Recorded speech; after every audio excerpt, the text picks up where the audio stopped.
ذریعہ بنا لیا ہے. حالانکہ ایسے افراد کے ساتھ پھر بعد میں کیا ہوتا ہے تو اس سے بھی وہ سبق نہیں سیکھتے. اچھا ابھی کچھ دن پہلے ایسا ہی ایک واقعہ جو سابق چیف جسٹس ہیں قاضی فائز عیسیٰ صاحب ان کے ساتھ پیش آیا ہے، جو اسپین کے سفارت خانے کی ایک تقریب میں شریک تھے جہاں پہ وفاقی وزیر مصدق ملک نے ان کی طبیعت جو ہے وہ خوب فریش کر دی. ہوا کچھ یوں کہ مصدق ملک کی وزارت میں خاتون آفیسر رانا سعید کو عہدے سے ہٹایا گیا جو کہ وائلڈ لائف شعبے کی انچارج تھی. اچھا اب یہ جو خاتون تھی نا، یہ خاتون آفیسر چیف جسٹس کے خاندان کے قریب سمجھی جاتی ہیں. آپ کو یاد ہوگا کہ سپریم کورٹ نے مارگلا ہلز پر قائم تجاوزات اور تعمیرات کے خاتمے کا حکم دیا تھا، جس میں ان خاتون آفیسر نے بڑا اہم کردار ادا کیا تھا، جس کی سزا پھر ان کو بعد میں ملی بھی تھی، چونکہ کئی طاقتور لوگ اور ادارے بھی وہ اس حکم کی لپیٹ میں آ گئے تھے، جنہوں نے پھر ظاہر ہے کہ اپنا کام دکھایا، پھر خاتون آفیسر کو فارغ کروایا. اچھا ویسے یہ جو معاملہ ہے وہ جسٹس قاضی فائز عیسیٰ نے وفاقی وزیر کے سامنے اٹھا کے کوئی غلط کام نہیں کیا، لیکن جس انداز میں انہوں نے بات کی تو لگتا یہ ہے کہ ماضی کی طاقت کا جو نشہ ہے وہ اترا نہیں. اس پر مصدق ملک جو ہیں وہ بھی غصے میں آ گئے. قاضی فائز عیسیٰ نے یہ کہا کہ وزارت آپ کی ہے اور اسے چلا کوئی اور رہا ہے. اب بھلا بتائیں کہ یہ بھی کوئی پوچھنے کی بات ہے؟ ارے بھائی وہی لوگ چلا رہے ہیں قاضی فائز عیسیٰ صاحب جو آپ کے دور میں کہا جاتا ہے کہ سپریم کورٹ کو چلا رہے تھے، جن کے کہنے پر آپ نے پاکستان تحریک انصاف کے خلاف فیصلے کیے، ان سے ان کا انتخابی نشان چھین لیا. خیر لگتا ہے کہ پھر مصدق ملک نے بھی کچھ ایسا ہی ان کو جواب دیا ہوگا، جس سے پھر دونوں کے درمیان کچھ نوک جھوک ہوئی. اب یہی مصدق ملک صرف 1 سال پہلے تک قاضی فائز عیسیٰ کے قصیدے پڑھا کرتے تھے، انہیں آئین اور قانون کا مینار قرار دیا کرتے تھے. آج جب قاضی صاحب عہدے پر نہیں ہیں تو انہوں نے اس مینار کی جڑیں اکھاڑ کر پھینکنے میں 1 منٹ نہیں لگایا. اچھا اب اگر سمجھا جائے، غور کیا جائے تو اس تازہ ترین واقعے نے ان تمام مفاد پرستوں کے لیے ایک سبق دیا ہے جو وقتی فائدے یا پھر کسی کے بغض میں آئین و قانون سے کھلواڑ کرتے ہیں، اور جب عہدے سے اپنے اقتدار سے جب نیچے تشریف لاتے ہیں تو پھر ظاہر ہے کہ ذلت ان کا مقدر بنتی ہے. مگر جناب لگتا ہے کہ ایسے لوگوں کا ایک ہی اصول ہے کہ بندے کو ڈھیٹ ہونا چاہیے، یہ عزت تو آنی جانی چیز ہے. خیر گزشتہ روز میں دیکھ رہی تھی کہ وزیر اعلیٰ پنجاب کچھ علماء سے خطاب کر رہی تھی، اور اس اجلاس میں ان کے ایک طرف مفتی منیب الرحمان بیٹھے ہوئے تھے اور دوسری طرف مفتی راغب نعیمی بیٹھے ہوئے تھے. تو ان مفتیان کرام کے درمیان بیٹھ کر مریم نواز نے فرمایا کہ جس کرسی پر میں بیٹھی ہوں یہ مجھے اللہ تعالیٰ نے دی ہے. اچھا جی، اب کہنے کو تو اس بات سے بھلا کون انکار کر سکتا ہے، کیونکہ جو کچھ ہوتا ہے وہ ظاہر ہے کہ اللہ کی مرضی سے ہی ہوتا ہے. لیکن خیر اور شر میں کس چیز کا انتخاب کرنا ہے اس کا اختیار تو اللہ تعالیٰ نے بہرحال انسان کو ہی دیا ہے نا. اب اگر کوئی برا کام کرے اور پھر یہ کہے کہ یہ تو اللہ کے حکم سے کیا ہے تو جناب پھر ایسا نہیں ہے، ورنہ اگر سب کام اللہ کی مرضی سے منسوب کر دیے جائیں تو پھر تو جنت اور جہنم کا جو تصور ہے وہ تو ختم ہی ہو جائے گا نا. ظاہر ہے کہ پھر حساب کتاب کی کیا ضرورت ہے جب ہر کام کی ذمہ داری آپ نے اوپر والے کے کھاتے میں ہی ڈالنی ہے. اب کوئی مریم نواز سے یہ پوچھے کہ کیا یہ فارم 47 اللہ میاں نے دیا یا سکندر میاں نے؟ کیا پنجاب کی وزارت اعلیٰ اللہ میاں نے دی تھی یا کسی اور میاں کی بدولت ملی؟ اب پتہ نہیں کہ مریم نواز کے ساتھ بیٹھے مفتیان کرام نے یہ نقطہ ان کو سمجھایا ہے یا نہیں. لیکن جو بات مجھے سمجھ میں آ رہی ہے نا وہ یہ کہ مفتیان کو اس میٹنگ میں حاضر کرانے کا فریضہ بھی کسی اور نہیں سر انجام دیا ہے، چونکہ عمران خان کے دور میں یہی مفتی منیب الرحمان تھے جو کہ ٹی ایل پی کے معاملے پر دھمکیاں دے رہے تھے. حالانکہ اس وقت ٹی ایل پی کے ساتھ کوئی سختی نہیں کی گئی تھی. آج ٹی ایل پی کا صفایا ہو گیا ہے اور مفتی منیب الرحمان وہ جناب حکومت کی ہاں میں ہاں ملاتے ہوئے دکھائی دیتے ہیں. اب ہو سکتا ہے کہ اللہ میاں نے ان کے دل میں یہ سافٹ کارنر پیدا کر دیا ہو، لیکن جناب مشرف کے دور سے لے کے اب تک کے شواہد یہی بتاتے ہیں کہ مفتیان کرام جو ہیں وہ دل سے نہیں، وہ دماغ سے کام لیتے ہیں. ظاہر ہے کہ دماغ سے کام نہ لیں تو پھر حلال اور حرام کی جو دلیلیں ہیں وہ کہاں سے لے کر آئیں گے. خیر بات دلیل کی ہو رہی تھی تو پھر جج سے بڑھ کر بڑی دلیل اور کون دے سکتا ہے. لیکن ان دلیلوں پر مبنی فیصلوں کی مصدقہ کاپیاں جو ہیں وہ پھر بھی عدالت کا عملہ ہی دیتا ہے، جو کہ چیف منسٹر خیبر پختونخوا سہیل آفریدی کو فراہم نہیں کی گئی۔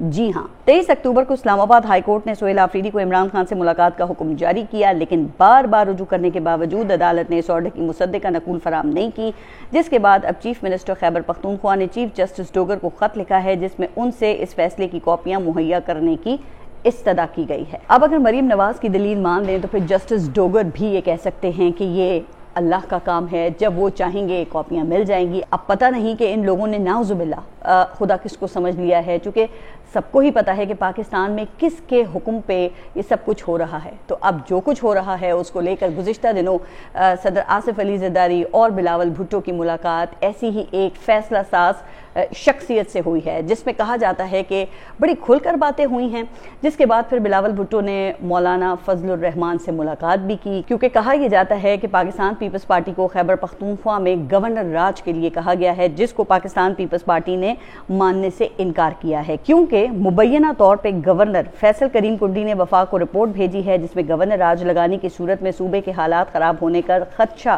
ظاہر کیا گیا ہے۔ تو اب پاکستان پیپلز پارٹی کی مخالفت کے بعد پھر یہ خبریں آ رہی ہیں کہ صوبے میں گورنر کی تبدیلی کی بات چل رہی ہے، اور اس حوالے سے سینئر صحافی محمد مالک ہیں، اور انہوں نے یہ خبر دی ہے کہ آفتاب احمد شیرپاؤ کو نیا گورنر بنانے کا سوچا جا رہا ہے، جس کے بعد صوبے میں گورنر راج یا ایمرجنسی کا نفاذ ہو سکتا ہے۔ پھر اس بات کو تقویت وہ گزشتہ روز اس وقت ملی جب قانون و انصاف کے وزیر مملکت بیرسٹر عقیل ملک نے یہ کہا کہ خیبر پختونخوا میں آرٹیکل 234 کا نفاذ ہو سکتا ہے، یہ ناپسندیدہ ہے لیکن آئینی عمل ہے۔ ان کے خیال میں اگر وزیر اعلیٰ نے اپنی ذمہ داریاں ادا نہ کی تو پھر وفاق کو اس بارے میں سوچنا ہوگا۔ اچھا، پھر بیرسٹر عقیل ملک نے ایک اور جگہ یہ بیان بھی دیا کہ گورنر کی تبدیلی کا فیصلہ صدر مملکت کریں گے۔ تو اب اس سے آپ دیکھیں کہ تصویر واضح ہو جاتی ہے کہ یہ گیم کیا ہو رہی ہے۔ ظاہر ہے کہ صدر نے یہ فیصلہ وزیر اعظم کی سفارش پر کرنا ہے، کوئی چین یا کوئی امریکہ سے تو منظوری نہیں لینی نا اس کے اوپر، لیکن لگتا یہ ہے کہ ریاست کے اندر دو ہاتھی آپس میں الجھ پڑے ہیں۔ ایک کا دامن جو ہے وہ پاکستان پیپلز پارٹی نے پکڑ لیا ہے، اور دوسرے کا دامن وہ مسلم لیگ نون نے پکڑ لیا ہے۔ تو پھر دیکھتے ہیں کہ کس کا ہاتھی آگے کامیاب ہوتا ہے۔ اس کا فیصلہ بھی آپ دیکھنا کہ نومبر میں ہوگا۔ اس حوالے سے یہ خبر بھی آئی ہے کہ ایوان صدر میں کشمیر پر ہونے والے اجلاس میں رانا ثناء اللہ اور بلاول بھٹو کے درمیان بھی تلخ باتیں ہوئی ہیں، جس کے بعد آزاد کشمیر میں نون لیگ کے رہنما فاروق حیدر نے ایوان صدر میں ہونے والے اجلاسوں پر اعتراض اٹھایا۔ انہوں نے یہ کہا کہ کشمیر کے بحران پر ایوان صدر میں ہونے والے 3 اجلاس درست عمل نہیں، پیپلز پارٹی کو احتیاط کرنی چاہیے۔ اب اگر یہ اعتراض تھا تو پھر ان اجلاسوں میں وفاقی وزراء جو ہیں وہ کیوں شریک ہوئے؟ تو اس کا مطلب یہ ہے کہ اندرون خانہ کوئی گہری ٹسل چل رہی ہے۔ ایسے ہی ایک ٹسل ویسے سائبر کرائم ایجنسی کے اندر بھی جاری ہے، جس کے کچھ افسران کو حراست میں لے لیا گیا تھا، اور اب ان افسران پر کرپشن اور اختیارات کے ناجائز استعمال کا مقدمہ بھی بن گیا ہے۔ لیکن کہا یہ جاتا ہے کہ ایک ہاتھی ان افسران کو بچانے میں اور دوسرا جو ہے وہ ان کو لٹکانے کی کوششوں میں لگا ہوا ہے، جس سے پھر دل برداشتہ ہو کر پھر آپ کو یاد ہے نا کہ ابھی کچھ دن پہلے مریم نواز نے یہ کہا تھا کہ ہم پنجاب میں اپنی سائبر کرائم ایجنسی بنائیں گے، اور یہ بھی کہا جا رہا ہے کہ ان ہاتھیوں کی ٹسل کا نومبر کے نوٹیفیکیشن سے تعلق ہے۔ خیر، آگے چلتے ہیں اور ذرا بات کرتے ہیں اب پاکستان اور افغانستان کے معاملے کی، اور گزشتہ روز جو وزیر دفاع ہیں خواجہ آصف، انہوں نے ایک ایکس پوسٹ کی جس میں انہوں نے طالبان کے ماضی کا حوالہ دیا کہ کیسے وہ شکست کھا کر بھاگ گئے تھے، غاروں میں چھپ گئے تھے، اب ہم دوبارہ ان کے ساتھ وہی سلوک کریں گے۔ اچھا، جب میں نے یہ دیکھا تو مجھے خواجہ آصف کا ایک پرانا ٹویٹ یاد آیا جو افغانستان میں طالبان کے قبضے کے بعد ان کی طرف سے کیا گیا تھا کہ دیکھو طاقت امریکہ کے پاس ہے لیکن خدا ہمارے ساتھ ہے۔ اب آپ ذرا خود اندازہ لگائیں کہ اس وقت طالبان اپنے تھے اور خدا بھی ان کے ساتھ تھا، آج ان کو غاروں میں دھکیلنے کی دھمکی دی جا رہی ہے۔ اب خواجہ آصف ہی بتائیں کہ وہ اس وقت درست تھے یا وہ آج ٹھیک کہہ رہے ہیں؟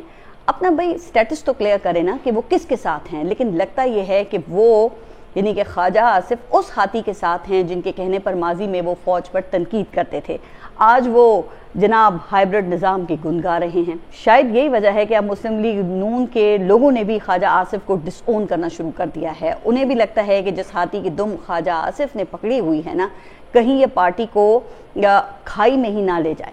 اسی لیے ایک حالیہ پوڈ کاسٹ میں جاوید لطیف کی طرف سے یہ کہا گیا کہ خواجہ آصف نے 2018 میں آرمی چیف کو کال کی اور اپنا کام کروایا، جس کی وجہ سے ہمیں تانے سننا پڑتے ہیں، اور اس لیے میں بہت کلیئر ہوں کہ خواجہ آصف ہوں یا کوئی اور، جس کسی کا بھی ایسا کردار ہوگا تو وہ ان کی اپنی گردن پر ہوگا، مسلم لیگ جو ہے وہ اس کی ذمہ دار نہیں ہوگی۔ تو جناب یہ ہے خواجہ آصف کی اپنی پارٹی میں ان کی حیثیت، جس کی نمائش ابھی کچھ دن پہلے آپ نے دیکھا کہ حنیف عباسی نے بھی کی تھی۔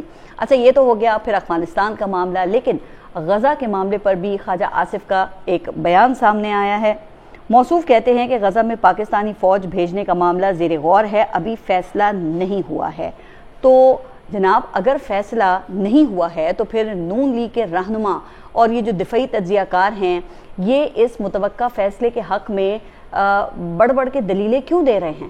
اب رانا ثناء اللہ کہتے ہیں کہ اگر غزہ میں امن قائم کرنے کے لیے پاکستانی فورس کو موقع ملتا ہے تو اس سے بڑی سعادت کی اور کیا بات ہوگی۔ اچھا پھر ایک دوسرا وزیر یہ کہتا ہے کہ اس موقع سے فائدہ اٹھانا چاہیے۔ ارے بھائی موقع کیا ہے، پہلے آپ یہ تو بتا دینا، پھر آپ ضرور آگے بات کریں۔ لیکن لگتا ہے کہ بتانے کا فریضہ بھی وہ صدر ٹرمپ نے اپنے ہاتھ میں رکھا ہوا ہے۔ امریکی صدر نے 2 دن میں 2 بار پاکستان کے وزیر اعظم اور فیلڈ مارشل کی تعریف کی ہے۔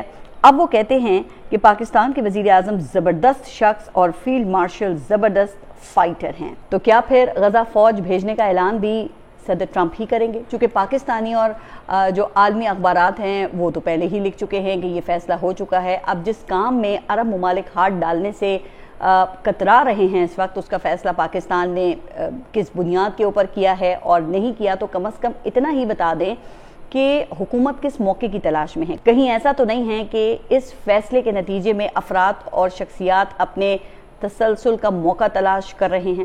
کیا پاکستانی قوم کو نہیں پتا کہ 1970 میں بھی پاکستان نے اردن اپنی فوج بھیجی تھی، جس کی مدد سے اردن نے فلسطینی پناہ گزینوں کے احتجاج کو کچلا تھا، اور اس مشن کی سربراہی بریگیڈیئر ضیاء الحق کر رہے تھے، جو بعد میں پھر آپ کو پتا ہے کہ ملک کے صدر بنے، اور اس واقعے کو تاریخ میں آج بھی بلیک سپٹمبر کے نام سے یاد کیا جاتا ہے۔ تو امید ہے کہ ماضی کے اس تجربے سے سبق سیکھتے ہوئے ہمارے فیصلہ ساز ضرور کوئی اچھا فیصلہ کریں گے، چونکہ ابھی تک یہ واضح نہیں ہوا ہے کہ غزہ جانے والی انٹرنیشنل فورس کا جو مینڈیٹ ہے وہ کیا ہوگا۔ کیا وہ حماس کو غیر مسلح کرنے کے لیے وہاں جائے گی یا وہاں امن کے قیام میں مددگار ثابت ہوگی؟ چونکہ اسرائیل نے حملے جو ہیں وہ ابھی تک اپنے بند نہیں کیے ہیں، اور گزشتہ 2 دنوں میں کوئی 100 سے زائد فلسطینی شہید ہو چکے ہیں۔